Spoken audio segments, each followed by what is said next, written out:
Ladies and gentlemen, welcome to Chanel, the best novel Chanel for romantic stories. Hai guys, selamat datang di channel Jasmine, channel terbaik untuk menyimak novel-novel romantis. Mohon dukung channel ini dengan subscribe, like dan share video-video yang ada di channel ini. Terima kasih.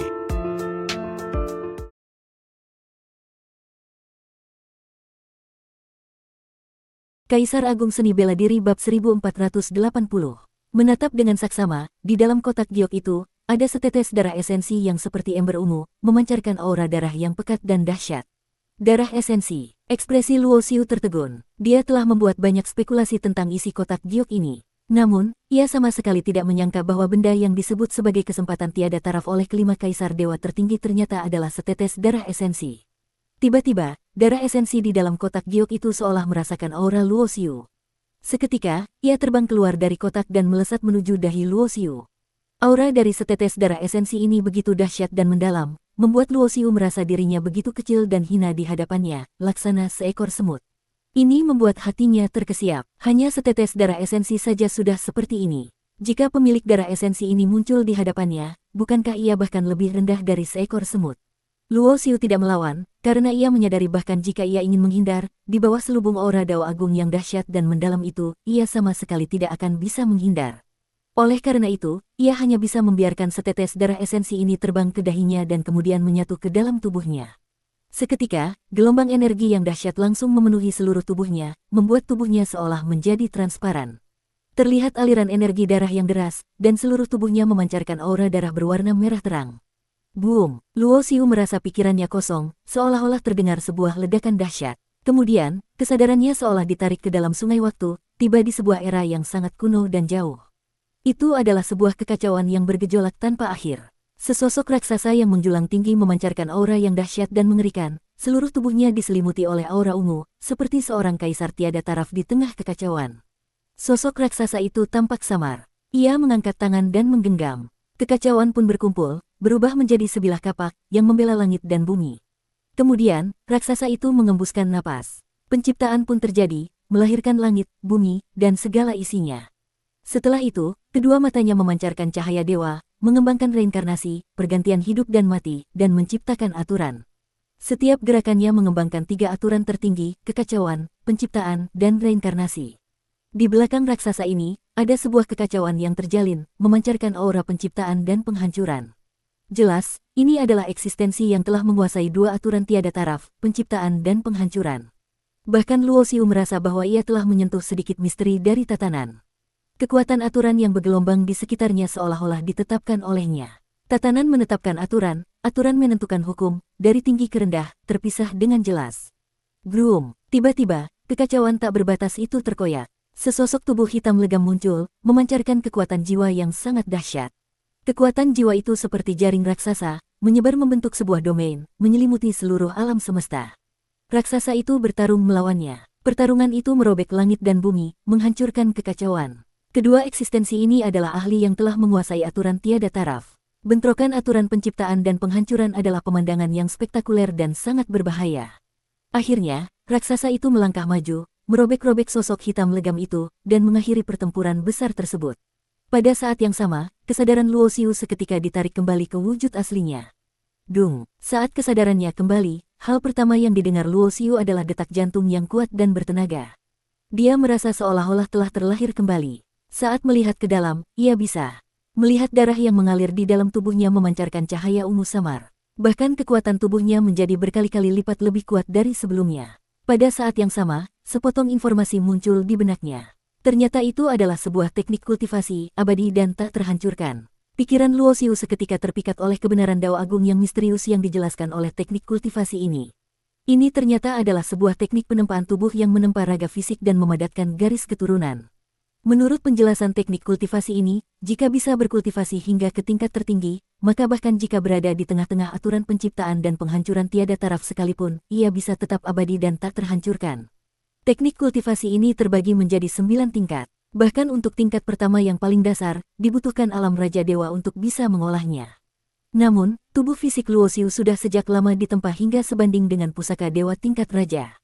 Dengan kata lain, alam penempaan tubuhnya setara dengan Raja Dewa, sehingga memenuhi syarat untuk mengolah tingkat pertama dari teknik ini. Jika berhasil melatih tingkat pertama dari abadi dan tak terhancurkan, maka tubuh fisiknya akan mampu menahan harta karun Tuan Dewa. Dan ini baru tingkat pemula dari tingkat pertama abadi dan tak terhancurkan. Jika bisa mencapai tingkat menengah, tubuh fisiknya bisa menahan seorang Master Dewa. Jika mencapai tingkat mahir atau bahkan sempurna, tubuh fisiknya bisa menahan seorang dewa tertinggi. Meskipun telah melihat berbagai macam teknik kultivasi tertinggi, Luo Xiu tetap sangat terkejut oleh teknik penempaan tubuh ini. Dibandingkan dengan abadi dan tak terhancurkan, teknik penempaan tubuh tertinggi dari warisan 9 teknik terlarang tertinggi, yaitu teknik terlarang Wuji tertinggi, benar-benar seperti sampah. Dibandingkan dengannya, hanya abadi dan tak terhancurkan yang layak disebut sebagai seni penempaan tubuh tertinggi. Teknik penempaan tubuh lainnya tidak lagi memiliki kualifikasi untuk menyandang sebutan tertinggi. Tentu saja, jika dibandingkan, teknik abadi dan tak terhancurkan ini sangatlah kuat dan menentang takdir, tetapi untuk mengolahnya juga sangat sulit dan membutuhkan konsumsi sumber daya yang sangat besar.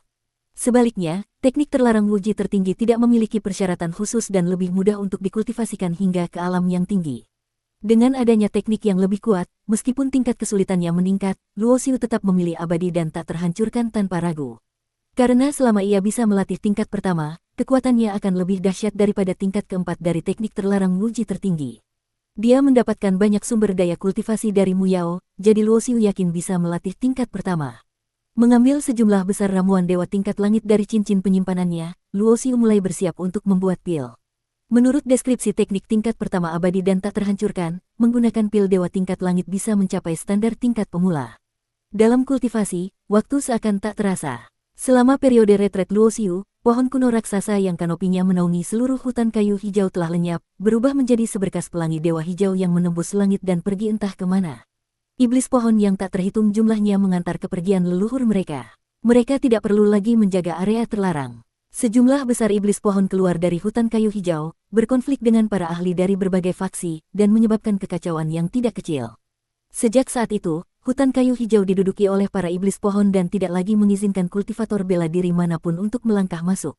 Seiring dengan pemahaman Luo Xiu terhadap aturan Dao Agung yang semakin dalam, efek penghalang waktu juga meningkat pesat, dari yang sebelumnya paling banyak memperlambat 100 kali, kini meningkat menjadi bisa memperlambat 200 kali. Perlambatan waktu akan memengaruhi ruang dan waktu di sekitarnya serta fluktuasi aturan lainnya. Oleh karena itu, jika digunakan saat sedang memahami Dao, penghalang waktu justru akan mengurangi kemungkinan dan efek dari pemahaman Dao. Hanya saat membuat pil atau meningkatkan kultivasi, barulah penghalang waktu bisa berfungsi secara maksimal. Di alam dewa, setiap ahli yang mengolah aturan waktu sangatlah dicari. Setiap kekuatan besar yang bisa disebut sebagai tanah suci pada dasarnya juga memiliki tanah suci kultivasi yang bisa memperlambat aliran waktu. Inilah sebabnya mengapa di berbagai tanah suci di alam dewa, para putra dan putri suci bisa melangkah ke alam dewa di usia yang sangat muda, bahkan menjadi dewa langit. Waktu berlalu dalam keheningan. Di dunia luar telah berlalu 100 tahun, sementara Luo Xiu di dalam penghalang waktu telah melewati hampir 20.000 tahun. Di dunia fana, 20.000 tahun bisa mengubah lautan menjadi ladang murbei. Tetapi di alam dewa, itu tidak berarti apa-apa. Setiap ahli yang melangkah ke jalan dewa hampir memiliki umur yang abadi. Namun, jumlah ahli di alam dewa selalu berada pada angka yang hampir konstan. Setiap tahun, sejumlah besar orang berhasil mencapai jalan dewa, menjadi dewa manusia, dewa bumi, dan dewa langit. Demikian pula, setiap hari juga ada sejumlah besar dewa yang tewas, entah karena bertarung, masalah dalam kultivasi, atau menerobos masuk ke tanah terlarang saat mencari kesempatan dan takdir. Hampir semua ramuan dewa tingkat langit di tangannya hampir habis. Bahkan Luo Xiu sendiri tidak ingat berapa banyak pil dewa tingkat langit yang telah ia buat. Tingkat pertama dari teknik abadi dan tak terhancurkan akhirnya berhasil ia masuki dengan susah payah hingga ke tingkat pemula. Tingkat pertama tingkat pemula, tubuh tempur fisiknya bisa menahan Tuan Dewa secara langsung. Dan teknik abadi dan tak terhancurkan ini sangatlah mendominasi. Kekuatan obat dan energi dewa yang dahsyat dari ramuan dewa tingkat langit semuanya diserap dan dimurnikan oleh tubuh fisiknya. Selama 100 tahun ini, tingkat kultivasinya sama sekali tidak meningkat sedikit pun. Setelah keluar dari retret, Luo Xiu melangkah ke puncak gunung, memandang tanah 5 elemen yang luas. Di tangannya masih ada satu slip giok tentang tanah 5 elemen. Awalnya, ia datang ke tanah 5 elemen hanya untuk mencari beberapa ramuan dewa tingkat langit untuk kebutuhan kultivasinya. Namun, ia tidak menyangka akan mendapatkan kesempatan dan takdir yang bisa disebut tiada taraf di sini. Ramuan dewa yang ia dapatkan jauh lebih banyak dari yang diperkirakan. Tetapi karena teknik abadi dan tak terhancurkan ini, sebanyak apapun ramuan dewa, tetap saja tidak cukup. Mu Yao pernah berkata, di tanah 5 elemen ini terdapat banyak kesempatan dan takdir yang ditinggalkan oleh 5 kaisar. Luo Xiu merasa jika ia ingin meningkatkan kekuatan kultivasinya, ia perlu memanfaatkan keunggulan segel 5 kaisar ini dan sebisa mungkin mendapatkan kesempatan yang cocok untuk dirinya di sini. Bersambung.